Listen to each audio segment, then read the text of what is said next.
गाड़ी से टकरा गई थी। मैं आखिर कहाँ हूँ और आप कौन हैं? मैं ई शमशान का रखवाला हूँ बिटिया। इन शब्दों को सुनकर मुझे डॉक्टर की कहानी याद आ गई और फिर उन्हें अपनी सारी आप बीती मैंने सुना दी।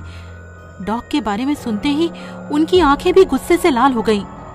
अरे जल्लाद है वो बिटिया, पूरा जल्लाद। उसने आपके साथ भी कुछ किया था क्या बाबा? जब वो पहली बार हमरे सामने आया था तो बहुत ही परेशान और हताश सा दिख रहा था। रो रहा था, मरने की कोशिश कर रहा था। लेकिन जब वो वापस लौटा तो हमें उसकी आंखों में शैतान दिखा, जो अपनी बीवी की 2 हिस्सों में कटी लाश के साथ आया था उसका अंतिम संस्कार करने। और बिटिया, उसे इस बात का कोई अफसोस भी नहीं था। जब हम उससे पूछे कि ये सब कैसे हुआ है, तुमने पुलिस को बुलाया है या नहीं, तो वो झड़पते हुए कहने लगा, ए बुड्ढे, इसकी ये हालत मैंने की है। अगर अंतिम संस्कार नहीं करना तो चुपचाप मूर्त बनकर वहीं खड़ा रहे, नहीं तो तुझे भी बिना टुकड़े किए ही इसी के साथ जला दूंगा। इसके बाद बिटिया, उसने खुद ही उस लाश को जला दिया और वहां से चला गया।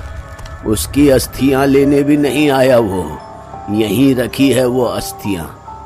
बेचारी बच्ची की आत्मा को शांति नहीं मिली होगी। हाँ। लिपिका! लिपिका! लिपिका!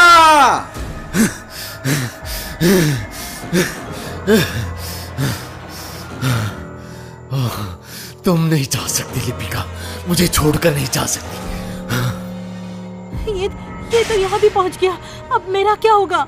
अरे कुछ नहीं होगा बिटिया, ई लो, ई कंबल ओढ़कर यहाँ बैठ जाओ, मैं उसे देखता हूँ।